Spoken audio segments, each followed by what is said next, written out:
At the edge of the Great Barrier Reef, a mother and a father clownfish watched over their eggs that were about to hatch. We still have to name them, Coral told her husband, Marlene. She wanted to call one of them Nemo. Suddenly, a barracuda attacked and knocked Marlene out cold. He woke up to discover that one tiny injured egg was all that was left of his family. I promise I will never let you anything happen to you, Nemo, Marlin said. After Nemo was born, Marlene wouldn't let him out of his sight. But Nemo just wanted to have fun. On his first day of school, he was ready for adventure. Wake up! Wake up! Come on! Nemo exclaimed, swimming circles around his sleeping father. As they swam to school together, Marlene kept reminding Nemo to hold his fin. After all, the ocean was a dangerous place. Nemo, meet up with his class. The teacher, Mr. Ray, assured Marlene that Nemo would be safe.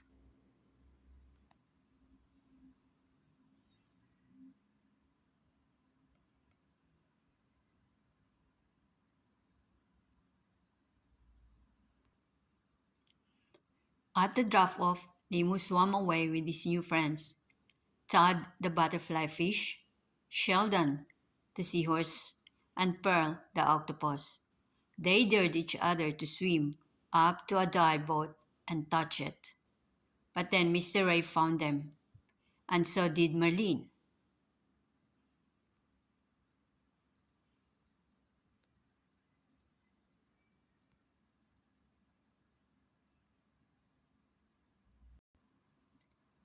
Marlene was angry at Nemo.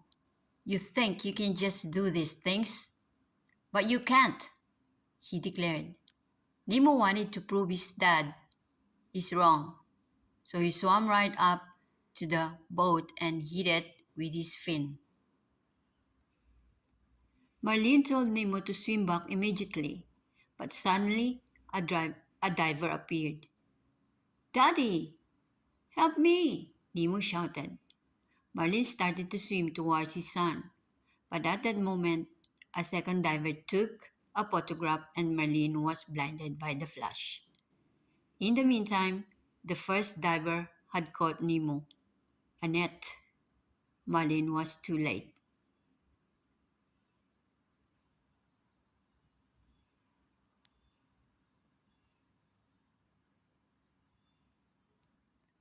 Marlene raced to the surface as the divers speed away.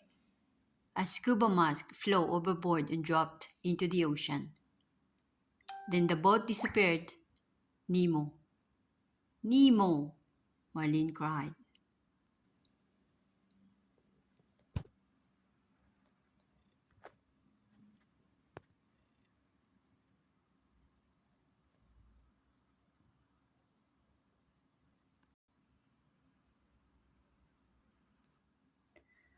Marlene rushed to get help. Has anybody seen a boat? He cried. He soon collided with a blue fish named Dory. She told him she had seen a boat. Follow me, she said. Marlene didn't know it, but Dory had a very bad memory. After just a few seconds, she couldn't even remember why Marlene was following her. Will you quit it? She asked, confused. Marlene turned to swim away and came to face with a great white shark. The shark, the shark, whose name was Bruce, told Marlene and Dory he just wanted to be friends. Marlene was sure it was a trap.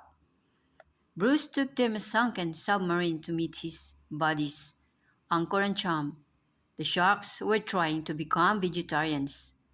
They chanted, fish, fish are friends, not a food.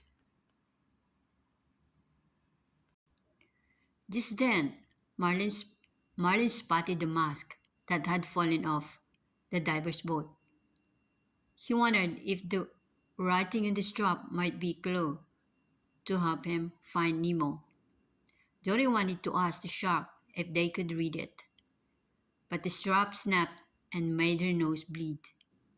The scent of blood tempted Bruce, and he suddenly wanted to eat Dory after all.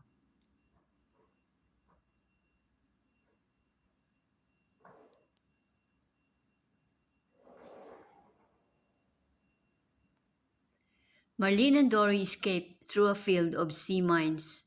Bruce accidentally set out one of the explosion that followed rocked the entire ocean. Marlene and Dory took cover inside the mask.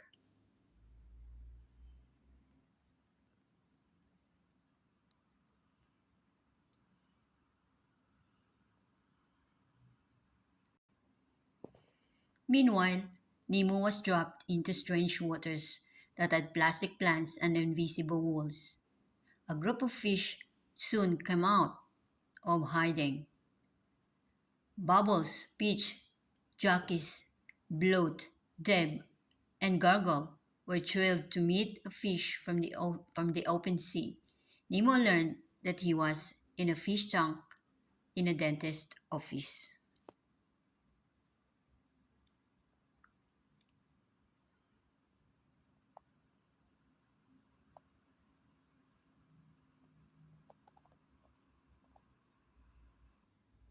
Soon after Nigel, the pelican stopped by for visit. Nigel greeted Nemo kindly, but was soon shooted away by the dentist, Dr. Sherman. The fish overhand Dr. Sherman saying that Nemo was going to be present of his niece, Darla. The others warned Nemo that Darla wasn't very nice to fish. Nemo was worried.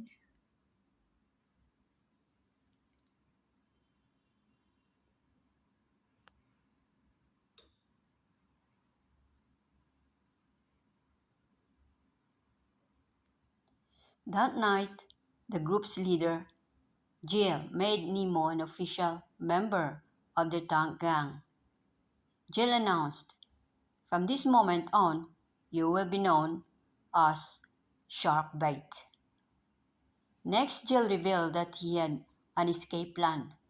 First, Nemo would break the tank water filter that would force the dentist to remove them all and place them in a plastic bags while he cleaned the tank. Then all there have to do was roll out of the window to freedom. Far away, Marlene and Dory wake up after the explosion. To Marlene's horror, Dory dropped the mask into a trench. They swam after it and encountered a hungry anglerfish. Then Dory remembered she could read. P. Sherman, 42, Wallaby Way, Sydney, said Dory. Thinking quickly, Marlene trapped an anglerfish inside the mask. The pair celebrated. They knew where Nemo was.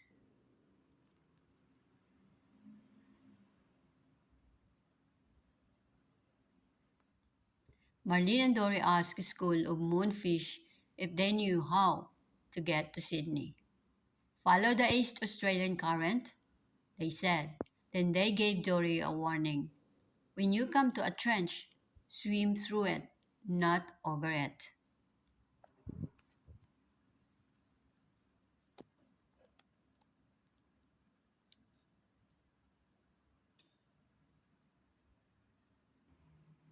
When the pair reached the trench, Marlene insisted that they swim over it.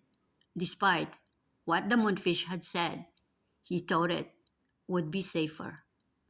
But soon, they were surrounded by jellyfish. They tried to bounce on the top of the jellyfish to avoid the stinging tentacles.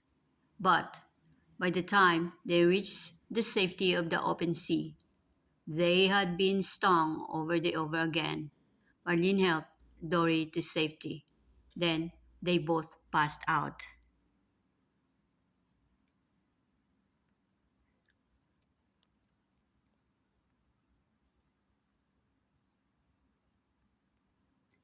Back in the tank, Jill caught Nemo looking at his damaged fin.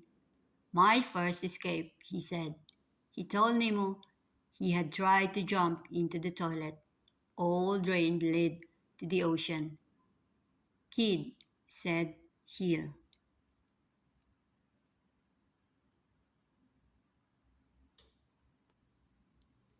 Soon the first phase of escape plan was in motion.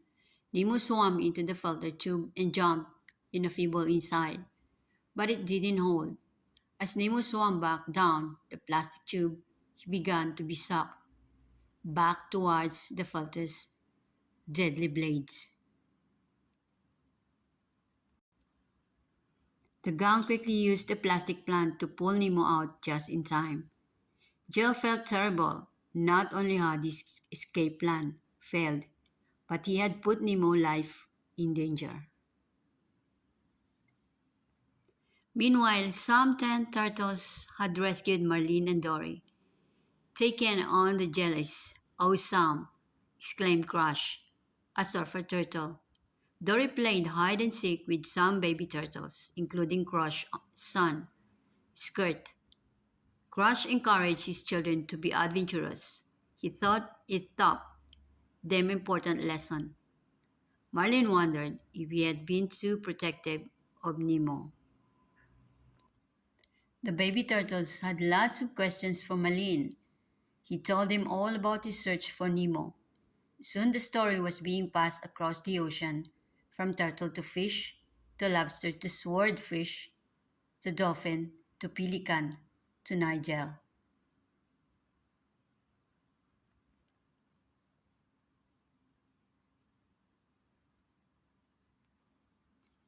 Your dad's been fighting the entire ocean, looking for you, Nigel told Nemo. My father? Nemo asked. Really? Nigel nodded his head. Word is he's headed this way to Sydney. Nemo was inspired by his dad's bravery.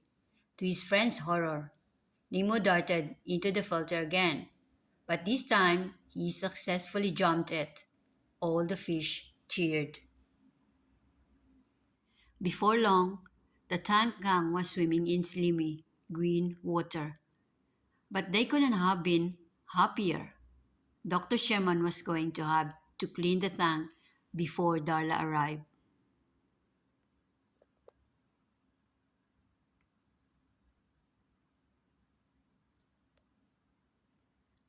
Out in the ocean, Marlin and Dory had said goodbye to the turtles and been accidentally swallowed by a blue whale. Inside the whale, Marlin was frantic. I have to find my son, he cried. Suddenly, the water level in the whale's mouth began to lower and the whale let out a loud groan. He says, It's time to let go, said Dory. For once, Marlin did as was told. Suddenly, the whale spouted out the two fish right into Sydney Harbor. The pair searched for the diver's boat, but couldn't find it.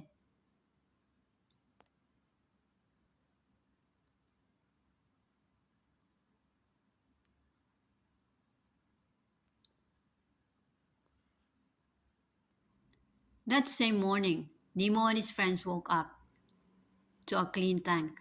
The dentist had installed a brand new filter while they were sleeping.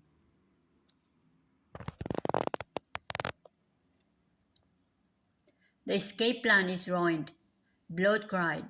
Just then, Dr. Sherman walked through the door. The dentist fished Nemo out with a net and plucked him in a plastic bag. Nemo went belly up. His friends were shocked. He's dead, exclaimed Bloat. Little did they know that Nemo was faking it.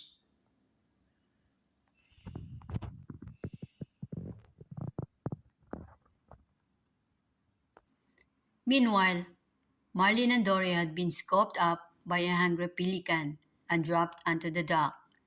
Luckily, Nigel was nearby.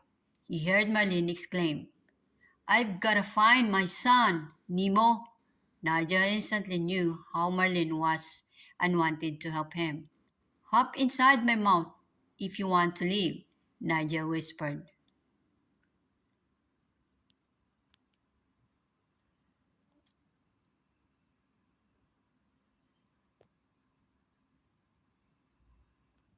Nigel snatched up Marlin and Dory, filled his beak with water, and took off. The hungry seagulls followed. But Nigel played the trick on them. The seagulls flew right into a sail.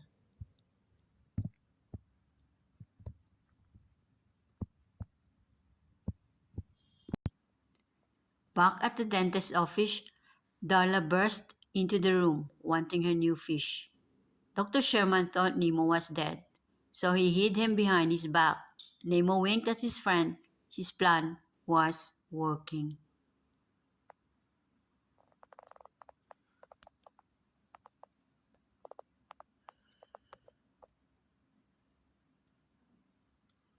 Just then, Nigel flew through the window with Marlin and Dory. In shock, the dentist dropped Nemo onto a tray. Marlin gasped. He saw Nemo in the bag and thought he was dead.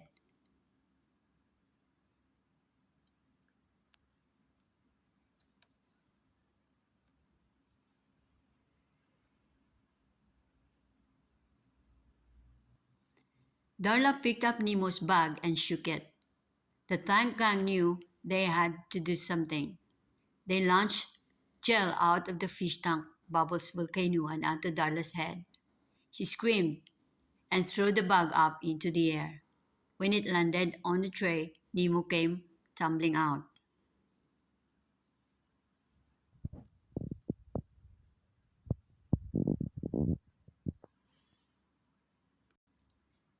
Gel flipped himself onto the tray beside Nemo.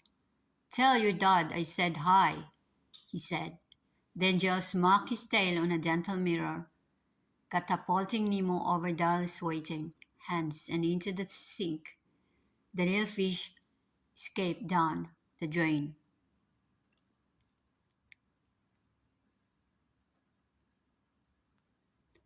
Back in the harbor, Nigel dropped Dory and Marlin into the sea. Marlin was heartbroken. He thanked Dory for her help and sadly said goodbye. Dory would miss Marlin terribly. He had become like a family to her.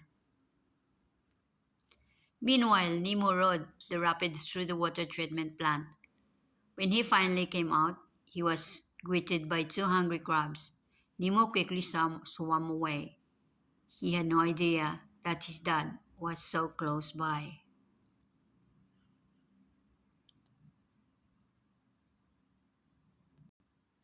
Nemo soon met Dory. At the first, she had no memory of who he was.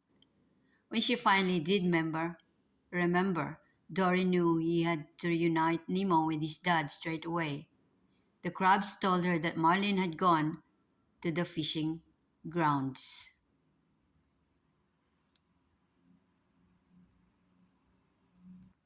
Dory and Nemo finally found Marlin, but there was no time to celebrate. A net swept up Dory along with a huge school of fish. Nemo bravely flunked into the net and told the fish to swim downwards. His plan worked. The net broke open and all the fish escaped.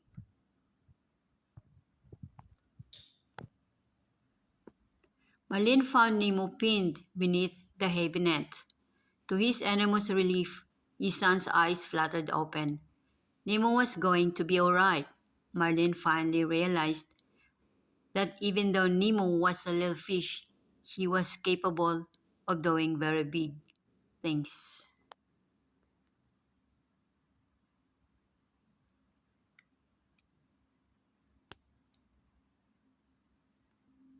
A few weeks later, Marlin and all his new friends showed up at Nemo's school. Nemo gave Marlin a big hug before heading off with his class. It was time for a new adventure. Meanwhile, The tank gang had finally managed to break the new filter, forcing Dr. Sherman to clean the tank. They had made their daring escape and were now floating in Sydney Harbor. There was just one problem: how they were going to get out of those bags.